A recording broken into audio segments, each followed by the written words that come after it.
Martínez Adame. Ella hizo su doctorado en teoría espectral en King's College y nos va a hablar sobre la axiomatización y algebraización de la teoría de la medida en el siglo XX. Gracias. Bueno, antes de empezar quisiera yo agradecerle a los organizadores la oportunidad de dar una ponencia aquí en este encuentro. Esta charla creo que es un poco distinta a las que hemos escuchado hasta ahora, porque aunque tiene una componente muy fuerte, como indica su nombre, de teoría de la medida y de análisis, es en realidad una charla de la investigación que hago, pero en historia de las matemáticas. ¿Sí? Es un poco larga, entonces al principio quiero ir rápido. Voy a empezar justo con la teoría de la medida de cómo surge, como la conocemos el día de hoy, a finales del siglo XIX, y hay dos cosas que me interesan resaltar en un primer momento, y tienen que ver con el surgimiento de la teoría de la medida vinculado a la teoría de la integración, ¿no? Surge en un primer momento para poder integrar más cosas de mejor manera, ¿no? Ese es como un objetivo que se tiene, ¿no? La teoría de la medida surge como una herramienta, no como algo que se quiere estudiar por sí solo, ¿no? Un personaje muy importante es Camille Jordan. En 1892 publica un artículo en el cual lo que dice es que, bueno, hasta ahora está perfectamente bien estudiado y comprendido cuando yo integro una función, pues el papel que la función juega, ¿no? Y lo que hay que estudiar, lo que no se entiende, es el papel que juega el dominio de la función. ¿Sí? Y entonces lo que él hace es, en este artículo es donde define el famoso contenido que nos enseñan siempre, lo llama extensión, y lo hace de manera constructiva, ¿no? Divide el plano o el espacio n-dimensional en cuadrados y toma límites por adentro y por afuera para llegar al contenido que todos conocemos. Lo que es importante resaltar de esto es que el contenido así definido pues es una extensión, una generalización del concepto de longitud que tenemos. O sea, no se vislumbra en este momento tener algo ni remotamente más abstracto. Esto mismo es cierto del trabajo de Borel, que 6 años después introduce una teoría de la medida completamente, bastante distinta a la que introduce Jordan, y es muy distinta porque, digamos, a diferencia de Jordan y lo que vamos a ver más adelante, el interés de Borel por tener una teoría de la medida no está vinculado a la teoría de la integración. Él está trabajando con la continuación analítica de funciones en el plano complejo y para eso lo quiere. Entonces este es como que un caso particular de dónde viene la teoría de la medida. Y lo que hace él para definir la medida se fija únicamente en conjuntos acotados en la línea, en R, y lo cubre con intervalos ajenos entre sí, toma la longitud total de esos intervalos y dice que esa es la medida. Y a priori, lo que él hace es pide que se satisfagan algunas condiciones, que la medida sea aditiva, que la medida sea numerablemente aditiva, aquí hay un error, ¿no? Y dice que los conjuntos que satisfagan esto son los que él va a llamar medibles. Y tiene como que un disclaimer desde el primer momento, ¿no? Dice que esta es la medida que él quiere, digamos, frente a una medida que se defina sobre una clase de conjuntos más grande, como podría haber sido la que define Jordan, ¿no? Porque a él le interesa que la medida satisfaga estas propiedades, ¿no? O sea, que sea en particular numerablemente aditiva. Si yo releo esto, pues lo que por él está haciendo es plantear, digamos, la teoría de la medida pues desde un punto de vista que podría llamar axiomático, ¿no? Yo quiero que cumpla esto, esto y esto, y ya luego veo que me sale. ¿Por qué? Pues porque quiero que esas cosas se satisfagan, ¿no? Y, bueno, paso rápido por estos dos. El primer punto en donde me quiero detener un poco más es en la teoría ya propiamente que crea Lebesgue, la presenta por primera vez. Bueno, hay un artículo muy breve publicado antes, pero la presenta por primera vez en 1902, que es su tesis doctoral, y él sí es perfectamente claro, ¿no? Él quiere definir con bastante precisión conceptos que existen en el análisis. Y para hacer esto, recurre a crea una teoría de la medida que es distinta de las dos anteriores, y lo hace a través de un procedimiento que es, al igual que Borel, es axiomático, plantea lo que él llama el problema de la medida, ¿no? Y se propone asignar a cada conjunto acotado, un número positivo nulo, que llamará su medida, y que tiene que cumplir tres cosas. Que no sea nulo, ¿no? O sea, que en algún lado valga algo que no sea cero, que los conjuntos iguales, en el sentido de congruentes, tengan la misma medida, y que la medida de la suma, la llama suma, de la unión de un número finito o infinidad numerable de conjuntos, ajenos entre sí, sea la suma de estos conjuntos. Y tiene una frase muy simpática después que dice: no resolveremos el problema de la medida, sino para los conjuntos que llamaremos medibles. ¿Sí? Lo hace con el procedimiento que todos conocemos o conocemos alguna variante de él, ¿no? Define la medida interior, la medida exterior. Si coinciden, dirá que el conjunto es medible. Y solamente se va a ocupar de esos conjuntos, ¿no? O sea, los que no satisfagan eso, no me ocupo de ellos.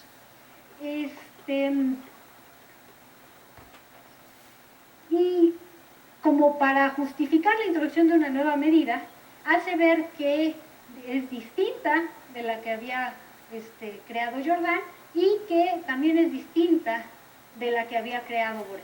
Para hacer ver que es distinta, lo que hace ver es que el conjunto de conjuntos Lebesgue medibles es más grande que el conjunto de borelianos, ¿no? Y entonces, con este argumento, digamos, de cardinalidad, dice, bueno, hay más que son Lebesgue medibles que Borel medibles. Y como que esto nos podría llevar, o como que uno pensaría que podría haber llevado a Lebesgue a preguntarse si todos los conjuntos en R son Lebesgue medibles. Hoy sabemos que la respuesta es falsa, pero esto es 1902, ¿no? Lebesgue no toca para nada el problema, se restringe a una frase, ¿no? No se ha demostrado que el problema de la medida sea imposible para los conjuntos, si es que existen, dice él, cuyas medidas interiores y exteriores sean desiguales. Pero en lo que sigue solo encontraremos conjuntos medibles. Yo sostengo que Lebesgue estaba convencido de que todos eran medibles, ¿no? Pero al no encontrar una prueba, pues evidentemente no se atreve a siquiera sugerirlo, ¿no? Muy poquito tiempo después, Vitali demuestra que existe un conjunto que no es Lebesgue medible, es decir, ¿no?, en palabras de Vitali, que el problema de la medida de grupos, de puntos, así lo llama él, de una recta es imposible, ¿no? O sea, y dice, nuestro resultado significa que la posibilidad del problema de la medida, como lo plantea Lebesgue, ¿no?, de grupos de puntos de una recta y aquella de bien ordenado y continuo no pueden coexistir, ¿no? ¿Por qué lo pone así? Él está utilizando el axioma de elección, recién enunciado, ahora sí que recién salió del horno, que es equivalente a bien ordenado y continuo. Entonces, si yo puedo hacer eso, entonces no puedo resolver el problema de Lebesgue como Lebesgue quería. Y esto, digamos, forma, o sea, podría haberse visto como un resultado trivial en el sentido de, bueno, pues hay conjuntos que no son medibles, ¿sigue? Pero es una pieza clave en el desarrollo de la teoría de la medida, porque abre la pregunta de, bueno, ¿qué pasa? O sea, ¿qué es lo que tengo? ¿No? Por ejemplo, Hausdorff retoma la pregunta y plantea el mismo problema de la medida que había planteado Lebesgue, pero ahora en el espacio n-dimensional. Y demuestra, nuevamente con el axioma de elección, que para n mayor o igual que 3 no lo puedo resolver, ¿no? En el sentido de que igual me voy a encontrar cosas que no puedo medir. Y la demostración es muy, muy bonita. No me voy a meter en ella, nada más quiero ver la construcción o sea, a lo que llega, ¿no? El problema que se plantea Hausdorff en 1914 es muy parecido al que tiene Lebesgue, ¿no? Quiere asignar un número no nulo a cada conjunto acotado, pero ahora en el espacio n-dimensional, ¿no? Tiene que ser no negativo, tiene que estar normalizado, y él está pidiendo menos. Él nada más está pidiendo que sea finitamente aditivo y que conjuntos congruentes tengan la misma medida. Y entonces, lo que él demuestra es que si se fija en la esfera metida en R3, puede dividir a la esfera en 4 conjuntos, uno de los cuales es numerable y por ende tendrá medida 0, y los otros 3 satisfacen esto, ¿no? Los 3 son congruentes entre sí, pero uno de ellos es congruente a la unión de los otros dos. Entonces, si la medida satisface las condiciones de 1 a 4, pues tendría yo que la medida de A de B y de C es la misma, pero por otro lado la medida de A pues tendría que ser la medida de B más la medida de C, lo cual es imposible, ¿no? Entonces, ¿no? Para n mayor o igual que 3, el problema como lo plantea Hausdorff, digamos, ya suavizando la condición de aditividad, igual tampoco tiene solución, ¿sí? Y es, digamos, en este momento que aparece a quien le vamos a dedicar el resto de la charla, a Kara Teodori, ¿no?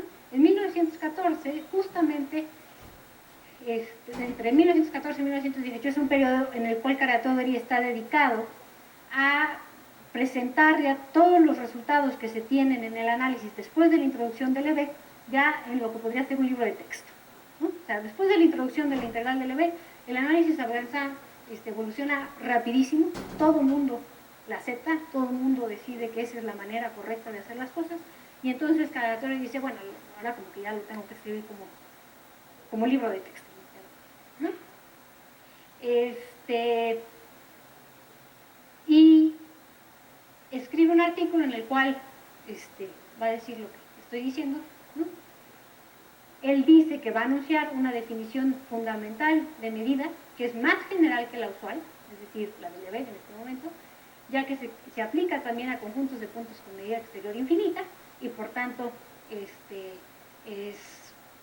es más conveniente, y cuando dice que es completamente equivalente, quiere decir que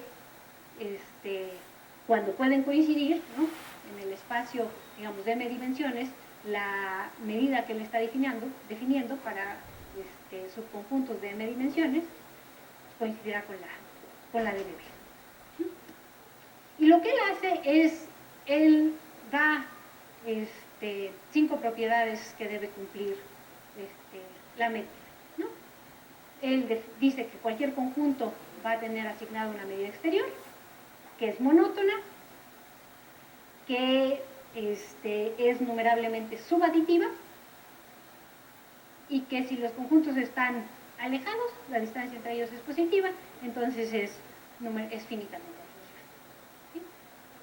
Y finalmente, y esta la pone aparte, ¿no?, dice que la medida exterior de cualquier conjunto es el ínfimo del ínfimo de la medida de m de b, que es la medida de Lebesgue, ¿no?, cuando me aproximo por conjuntos métricos. Entonces, lo que él está haciendo es, y lo dice un poquito después, es los primeros 4 axiomas son generales y el quinto es el que me garantiza la equivalencia con la medida de Lebesgue, ¿sí? Después de los primeros 3, él introduce lo que significa que un conjunto sea medible, que es la condición de Kara Teodori que todos conocemos, y va un poquito más allá, ¿no? Ya cuando tiene su libro preparado, él en una carta le dice a Frege que lamentablemente el libro es demasiado largo, pero hay una cosa que él hace, ¿no?, que es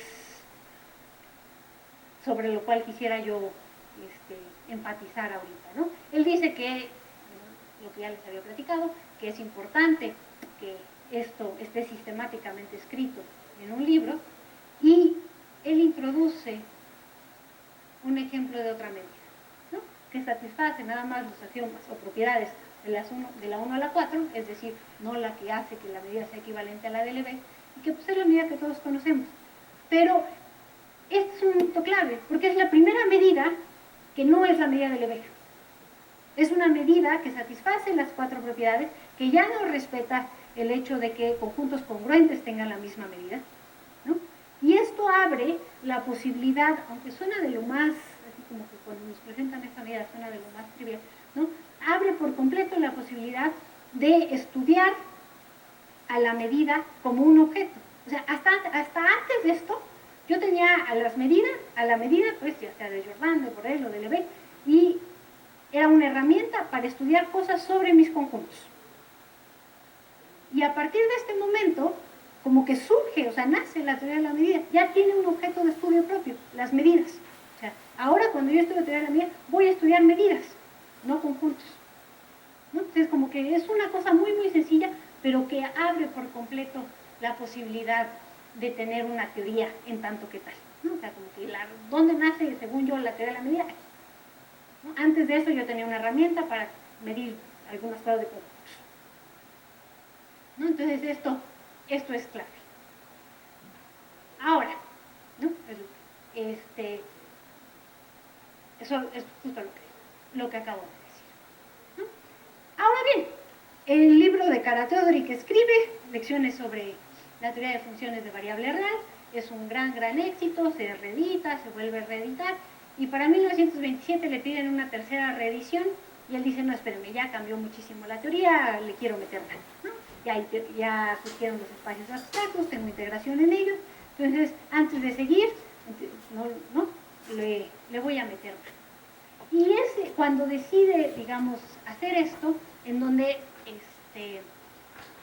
vuelve a haber un cambio fuerte en la teoría de la medida. Es justo a la hora de que él estructura este nuevo libro, que en un primer momento dice que va a estar dividido en 3 volúmenes.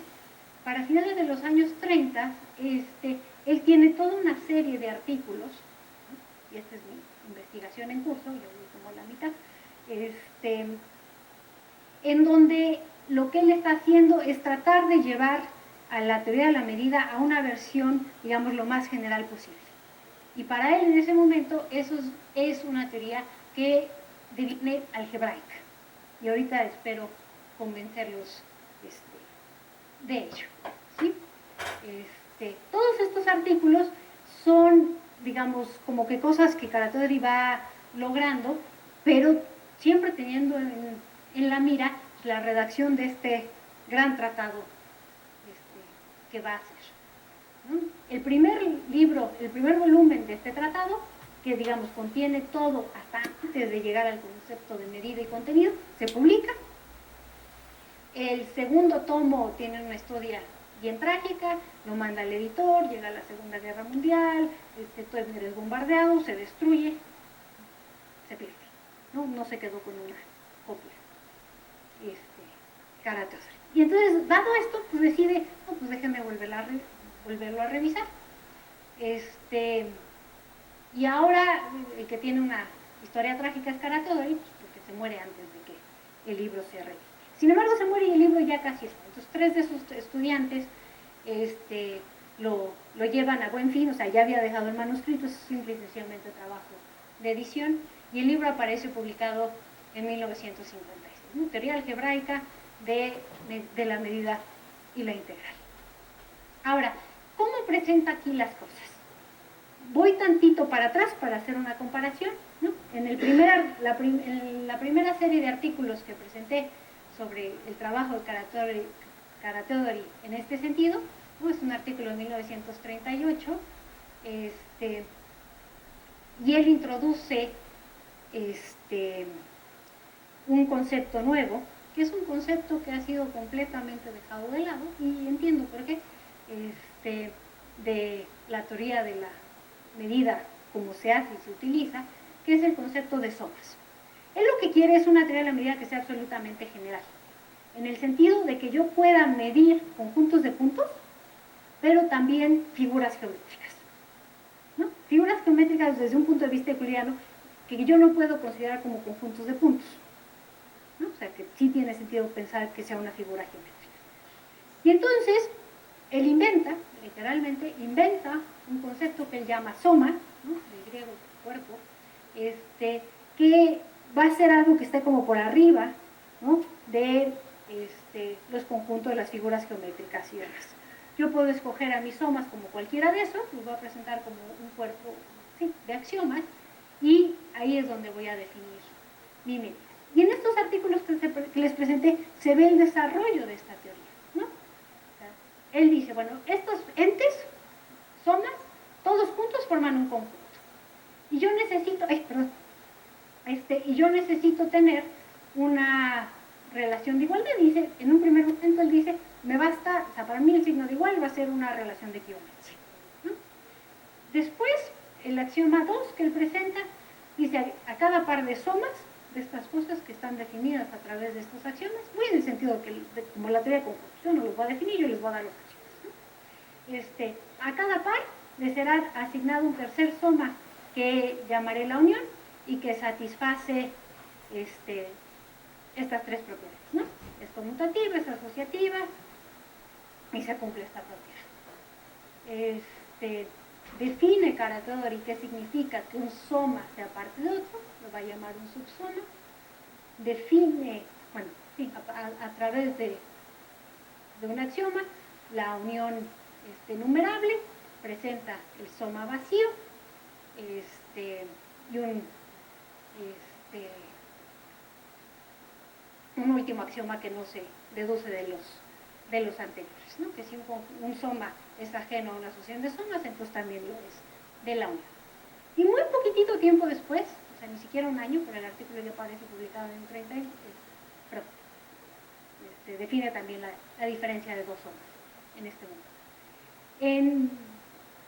Como 9 meses después, tiene un artículo dedicado exclusivamente a los axiomas de la teoría de somas y está todo ya cambiado, ¿no?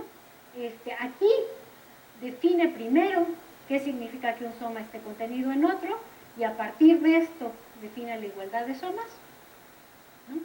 Esto resalta con lo que acabamos de decir en el artículo anterior y con base en esto tiene diferentes acciones, ¿no? Dada una sucesión finita o infinita de somas, existe un soma tal que me va a permitir definir la unión.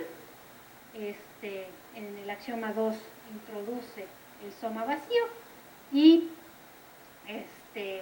tiene dos axiomas más que coinciden con los últimos dos de la vez pasada, es decir, con las uniones.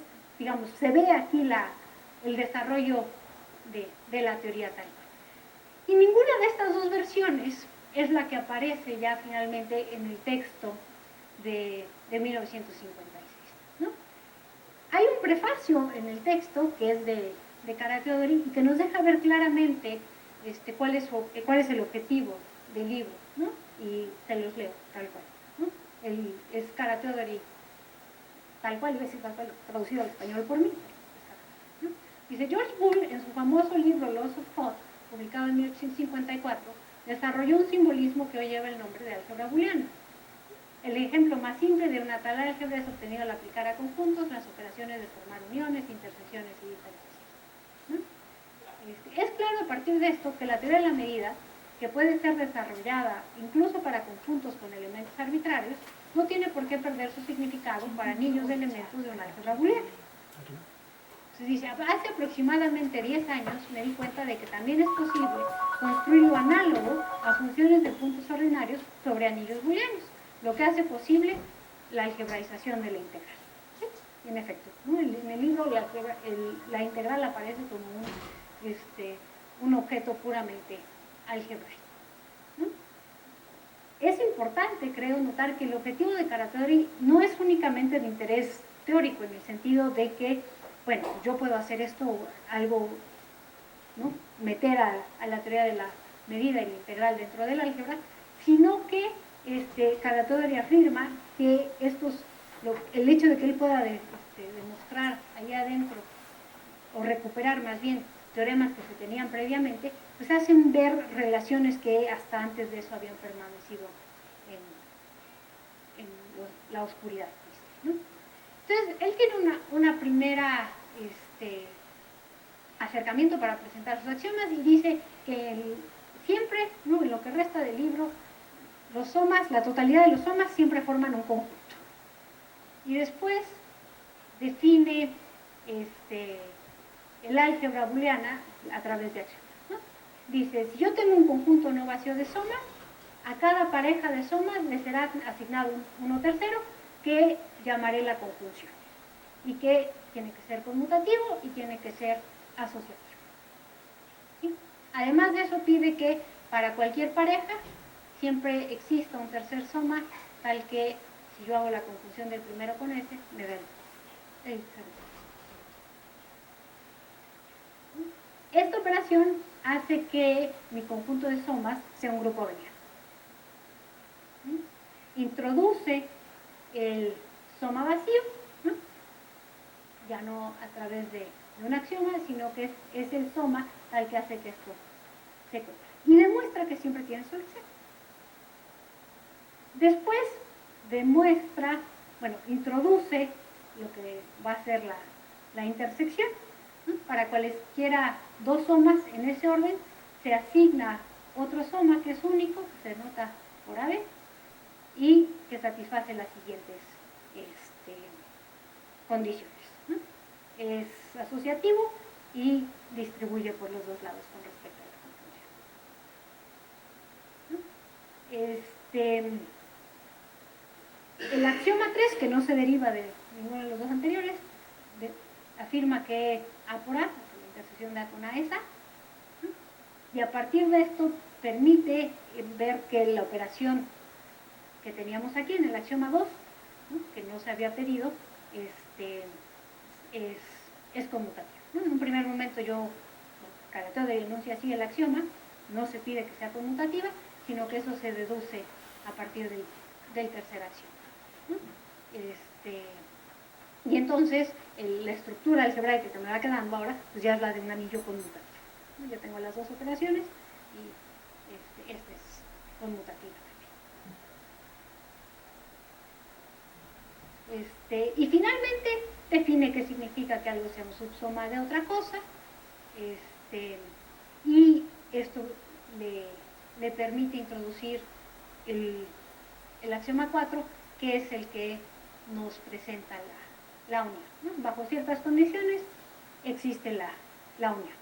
Es importante notar, porque es diferente de lo que suele pasar con las uniones, es que esto únicamente se garantiza que pueda pasar para colecciones numerables, ¿no? Si yo tengo una colección arbitraria de somas, porque su unión no exista. Y Carateo-Dori da un ejemplo. Si yo tomo como somas todos los conjuntos de medida 0 en el intervalo 0,1, pues eso es un conjunto de somas, pero su unión, que sería todo el intervalo, pues evidentemente no está ahí adentro, porque tiene medida posible. Entonces hay que tener cuidado, no todo funciona. O sea, sí es diferente el concepto que está definiendo Carateo-Dori, ¿no? De somas, no todo se puede llevar a conjuntos.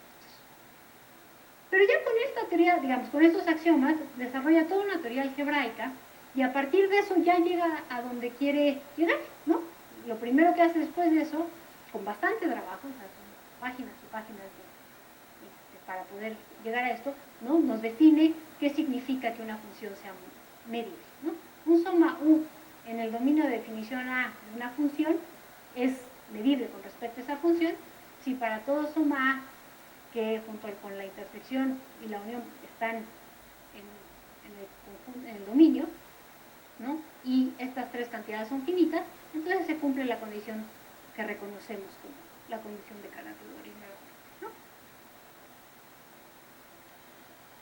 Posteriormente requiere introducir, digamos, una estructura, más estructura